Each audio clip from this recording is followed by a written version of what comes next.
What's up, my wizards? It's Dev from Mtg. We like magic, you know by now, and today's deck was way harder to brew than I originally anticipated. I have been to hell and back building this thing, but I think I may have finally seen the light, and I'm ready to testify. So today is Black-White Angels.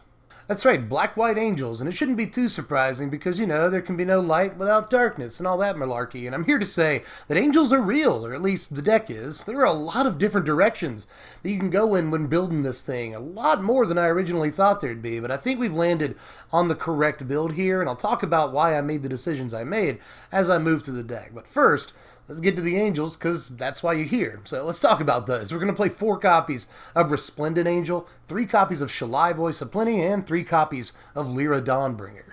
Now, Resplendent Angel is brand new. You probably want to hear me talk about that, but we'll get to it. I actually want to start by talking about Lyra, because she's still easily the best of these 3 angels. She's our whole angel payoff, for that matter. And although she's a bit of a fallen angel, you know, she was Queen of Standard for like 3 weeks or a month there when Dominaria dropped. People figured out how to game around her. In some ways, she's why we have the format that we have now. But Standard has come right back around to being mostly mono-red decks, so we're not seeing as many unlicensed disintegrations, we're not seeing as many Ravenous Chupacabras, we're not seeing as much of that lately. We're seeing a lot of mono-red decks that just don't really have an answer to Lyra, so she's a lot safer to play now than she was. I mean, once you get your Lyra down against Mono Red, you just run away with the game. It leads to free wins, especially in Game 1 against Mono Red, and she's still the biggest, baddest angel that we can possibly play. So there's a reason I wanted to talk about her first. But we still get to play Shalai, who has 2 important jobs in this deck. Protect a Lyra Dawnbringer that you're meaning to play the next turn. But we now have Resplendent Angel, so she can also protect your Resplendent Angel. They basically have 1 turn to find the Lightning Strike or the Abrade, or once you get down Shalai, there's really not a whole lot they can do about your Resplendent Angel until they take care of Shalai. So Shalai sort of pulls double duty in this deck, protecting 2 very important creatures and all the other creatures that we play. And speaking of Resplendent Angel, not only am I going to talk about it here for a second, but I'm going to talk about it multiple times over the course of this video because it actually has a lot of jobs in this deck aside from just being an above curve, you know, 3-mana 3/3 flyer. The body on this is good enough by itself, but once you actually get to 6 mana, you know, this is just an unbelievable mana sink. This is one of the reasons, actually, that we're not playing green in this deck, because usually Shalai would be our game-breaking, you know, 6 mana sink. But in this case, it's actually Resplendent Angel. Resplendent also combos really well with Lyra Dawnbringer, not only because Lyra gives it +1/+1, and at that point you're swinging for 9 damage in the air sometimes. That's, you know, that's good in and of itself, but the big attraction here is obviously that Lyra is easily capable of gaining you 5 life. Whether she does the combat damage to your opponent, or she blocks, or gets blocked, or whatever, she's going to gain you 5 life a lot if they can't do anything about her. So if you've got a Resplendent Angel out, that just leads to even more angels, which seems like win more, but there's going to be a lot of times when you want to attack with Resplendent and Lyra Dawnbringer, or even just Lyra. You want to tap down your Lyra to attack with her. Well, if you get in 5 damage with her and gain 5 life, that'll get you an untapped angel at the end of the turn to block with, which is really important a lot of the time. Resplendent also gives us another cool playline for the deck, and that's where, if say we don't get a Lyra Dawnbringer for turn 5, we go turn 4 Shalai into turn 5 Resplendent and another 2-drop creature. That's a beautiful sequence. But in a lot of ways, the best thing about the card is that it's a 3-mana 3/3 flyer that they just absolutely have to do something about. This is just so above curve that your opponent is often willing to spend a Vraska's Contempt on it. It's that good. And if they don't spend that Contempt on it, they're just going to keep taking 3 in the air. You know, Control has to do something about this. And by the time they do, you're dropping Shalais and Lyras and stuff they really have to worry about. You know, if they'd rather focus their attention on your 4 and 5 drops, they've still left behind a 3-drop that's quietly hitting them for 3 every turn. So this card is just unbelievable. It races really, really well, especially if you get it on curve. But again, even if you get it late, it threatens to pull you way back from the brink of death.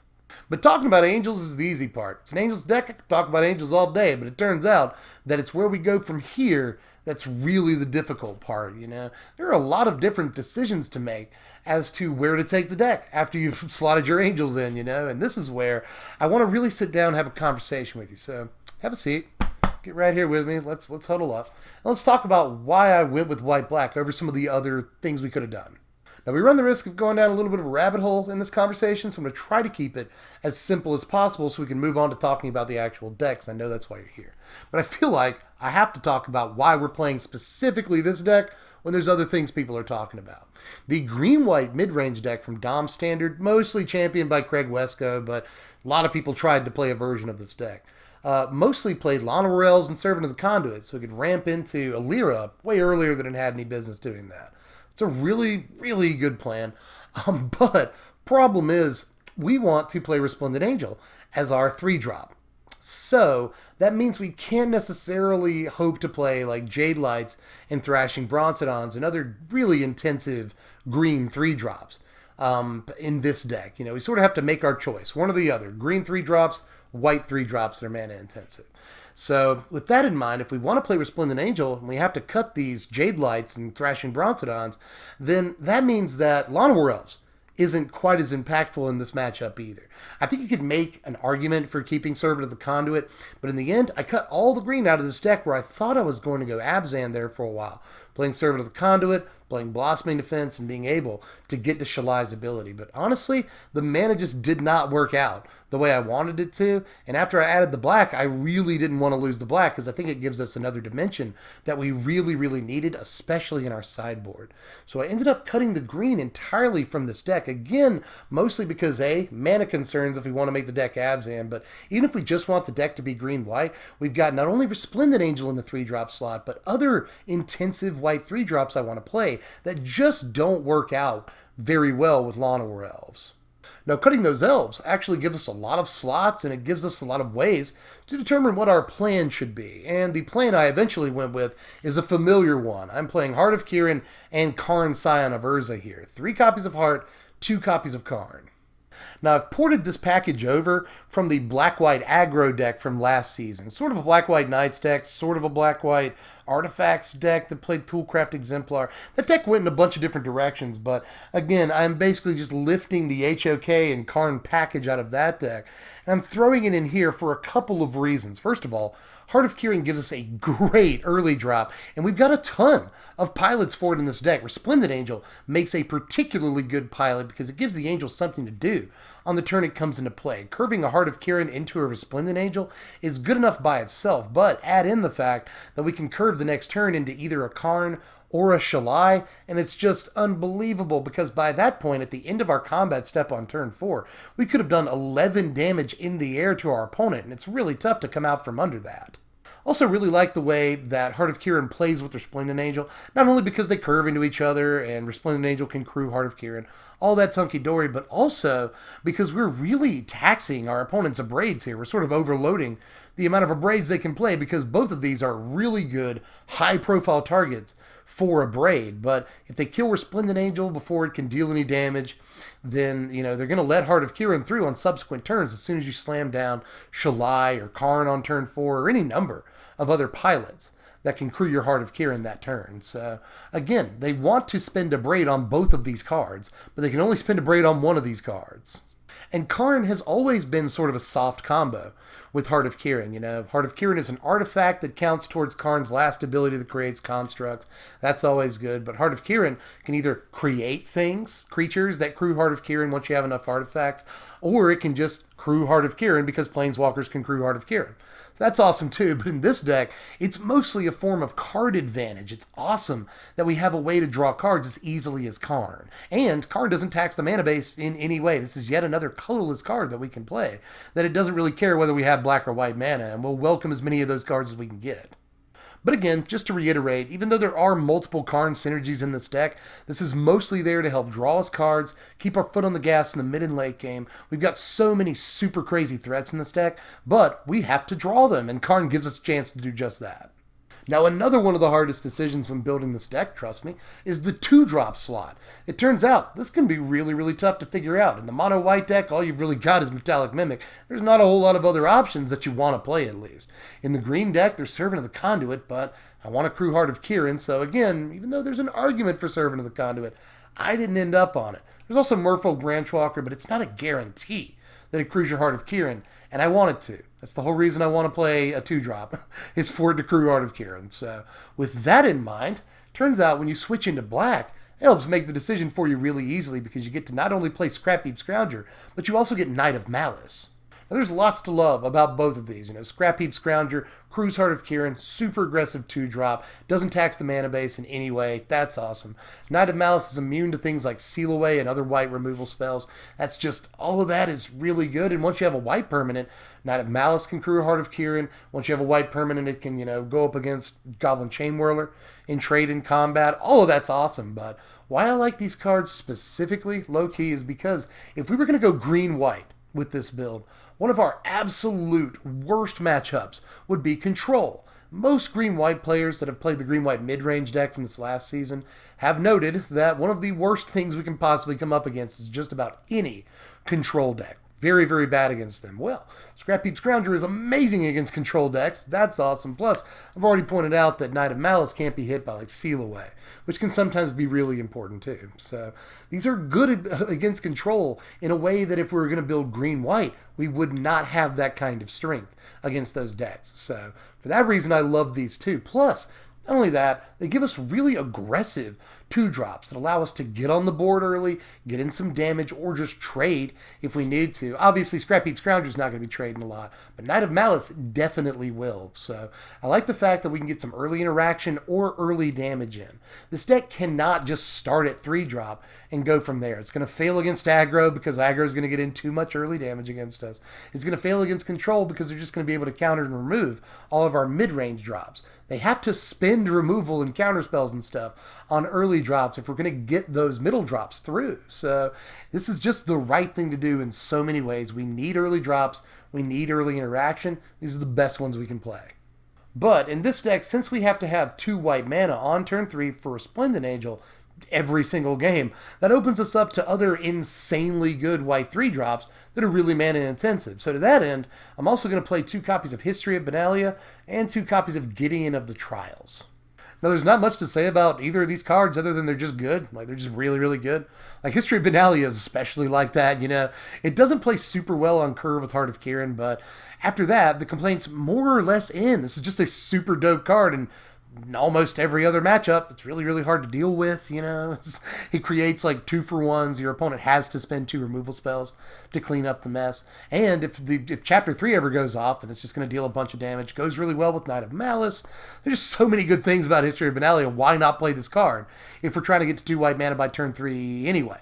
Same thing with Gideon, though, But this can Crew a Heart of Kirin on turn 3, whether through creature mode, turn into a creature and crew, or if you just take a loyalty counter off of it, which is what you're going to choose to do most of the time. Go ahead and +1 and get a creature to stop dealing damage to you next turn, and then just take that loyalty counter off to crew the Heart of Kirin. That happens a lot too. But these are just both ridiculous cards. So we have the slots for them, so why not play them?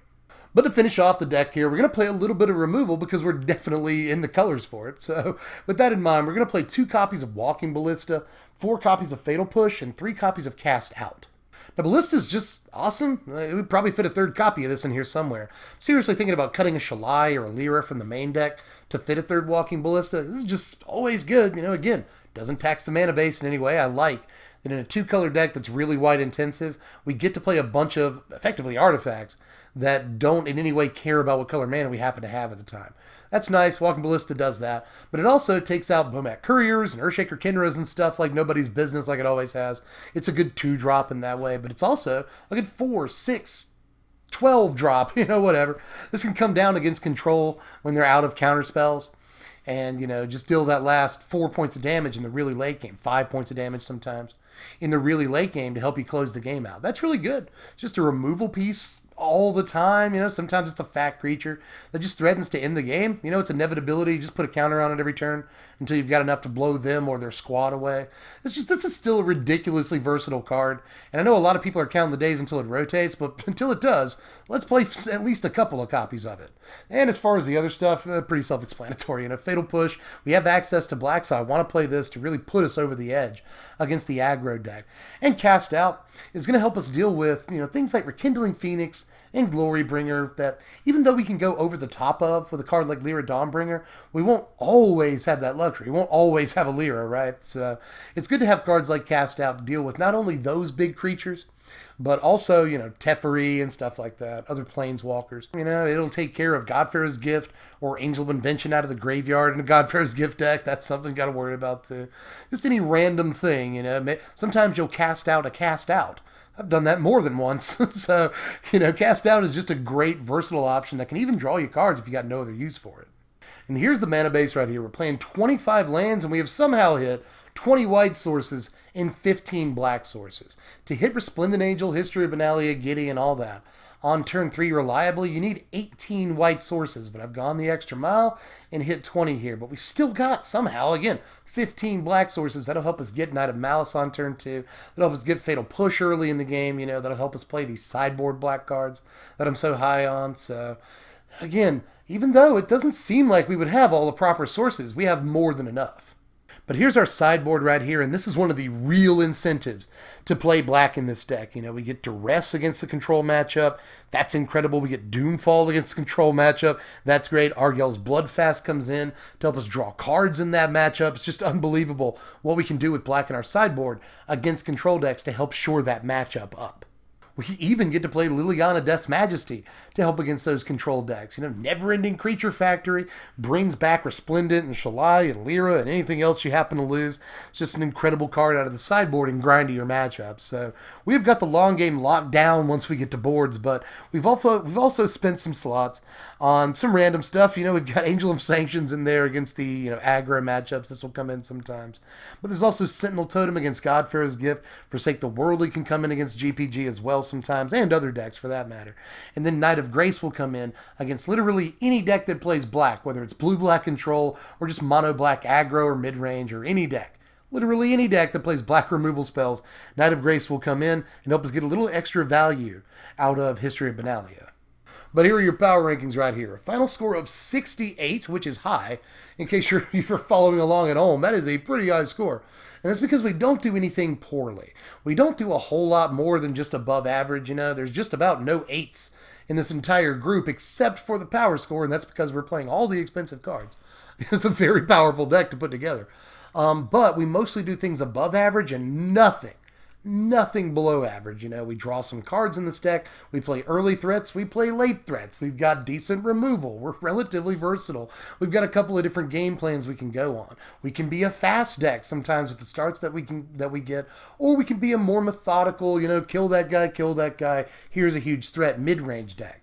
There's a few different ways this thing can play depending on the situation or what you get in your opener. So there is so much I like about this deck, it turns out. I think it could be a real contender or some take on it in the upcoming standard. But I really hope you guys like this one because I did a lot of work before I came to the finished product here, and I am very confident at what we've arrived at. So again, hope you're able to try it out, even if you have to proxy it up, because the deck is admittedly pretty expensive. That's the problem with playing all the best cards, is that this deck is like $350. But on most websites, silver lining, this deck is like a little over $400. But if you want it for $350, just click the very first link in the description down there. Just click show more and then boom, links. Click the very first one that you see. That'll take you over to my sponsor, TCG Player, where you can view the deck or just buy it at your leisure, and they are the lowest price you're going to find on the entire interwebs for this deck. It's an expensive one, but you don't want to overpay for an expensive deck.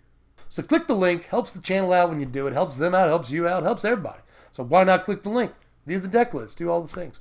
And while we're talking about doing all the things, I'll finish up by saying do the YouTube things. Click like. If you haven't done that yet, it's the most low-effort way to support the channel. Just thumbs up, boom, right then and there. Also, subscribe if you haven't done it yet. There's way more deck decks to come. We're going to start Rotation Proof here in a couple of weeks, so you want to be around for that as well. Lots of decks. Sub if you're new. Ring the bell for the notifications.